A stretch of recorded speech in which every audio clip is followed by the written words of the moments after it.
and find in order to try to keep her body awake while dangerous forces keep banging on a door, trying to reach her. This mess started a few days ago. On its way back to Earth, a space shuttle suddenly explodes and its pieces scatter across many states in the USA. Soon all media outlets are covering the news, saying it's a sign of alien invasion.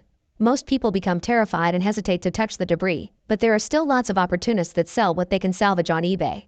Tucker, head of the Center for Disease Control, arrives at one of the crash sites for inspection and learns that a piece of debris is laced with a mysterious organism that has the ability to withstand enormous levels of radiation. The organism can also multiply at a rapid rate, implying that it is from another planet. On his way out, Tucker accidentally touches a small piece of debris and receives a cut on his finger, but he doesn't think much of it and leaves. Later that evening, Tucker goes home, only to find his dog growling at him before ignoring him for no reason. When he goes to bed, Tucker's body starts sweating profusely and experiences an intense cellular condensation on the face, as if something has taken over him. Meanwhile, Tucker's ex-wife Carol hears her son Oliver screaming because of a nightmare. She immediately rushes to his room to wake him up and stays with him to comfort him for the rest of the night. The next morning, Carol gets a call from Tucker asking to see his son, which is not normal for him. Carol says no and hangs up. Afterward, Carol drops Oliver at school and goes to her office, where she works as a psychiatrist. On her way there, she runs into her best friend Ben, who offers to give her a ride. Ben is a doctor, and he shares with Carol the fact that the government is hiding something serious from them, as all the researchers on the crash site have resigned. Carol is in no mood for politics and complains about Tucker instead, commenting on how he has been acting very strange lately and how he suddenly wants to see their son after being away for 4 years. As soon as she makes it to her office, Carol sees her first patient Wendy, who shares that her husband has been acting very weird lately. A few days ago, he came to their home and the dog, who usually is a good boy, started growling at him for no reason, and her husband just killed the poor creature without showing any emotion.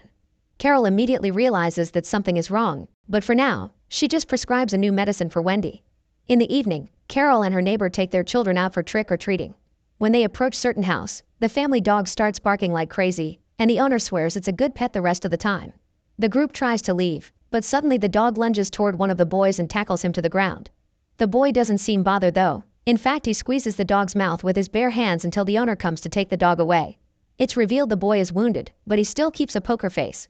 Afterward, the group goes to Carol's home, and while the boys share the candy, the neighbor shares that her son has been acting very strange the last few days, almost as if he has lost his emotions.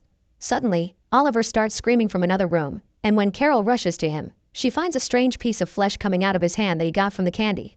The next morning, Carol sees a terrified woman running through the streets but ignores her. She takes the strange flesh to Ben, who shares it with his scientist friend Steven. He promises to take a look, but the testing will take a while.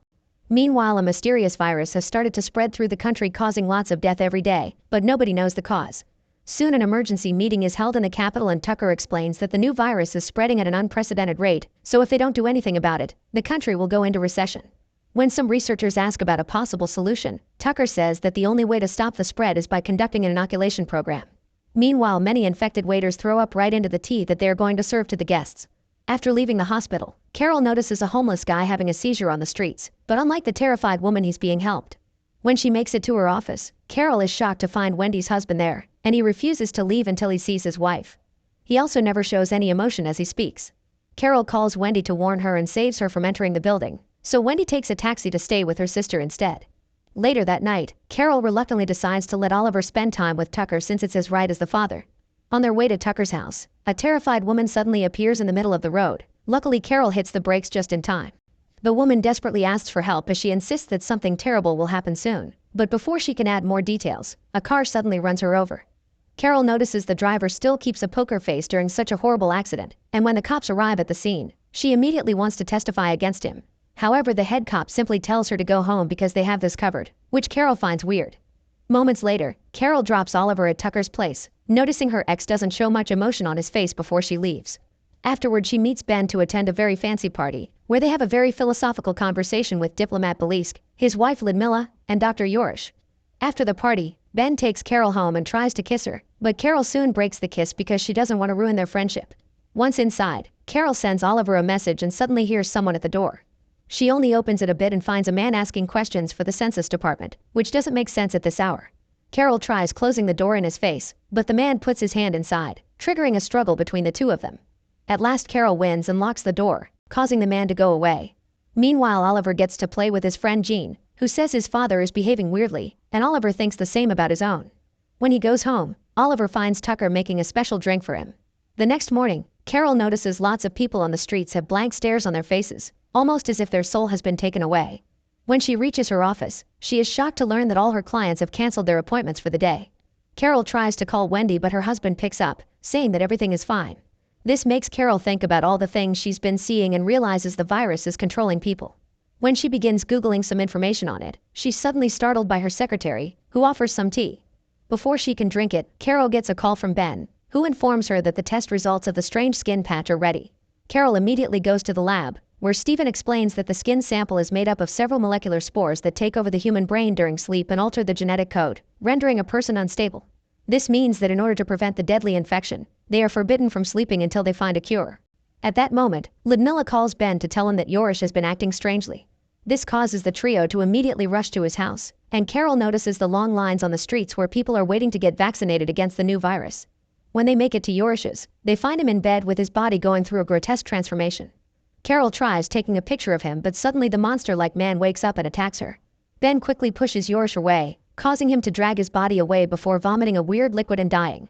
Afterward, Carol is too worried about her son possibly being exposed to this mess and rushes to Tucker's house to pick up Oliver. When she arrives, she finds Tucker in a meeting with his associates and immediately asks about her son. Tucker says that Oliver is playing at Jean's, but Carol doesn't believe him and starts looking for Oliver around the house. At that moment, the men from the meeting surround Carol, who gets scared and tries to run, but Tucker quickly tackles her to the ground and infects her with his saliva. Fortunately, Carol manages to push him away and runs through the back door to escape. She tries asking the neighbors for help, but they're infected as well. Then she gets to her car, only to find the road blocked on every side, and she ends up crashing. When she gets out of her car, she is chased by a group of infected people, so she reaches the main avenue and tries to ask for help. Everyone ignores her, so she decides to enter a subway station. Carol gets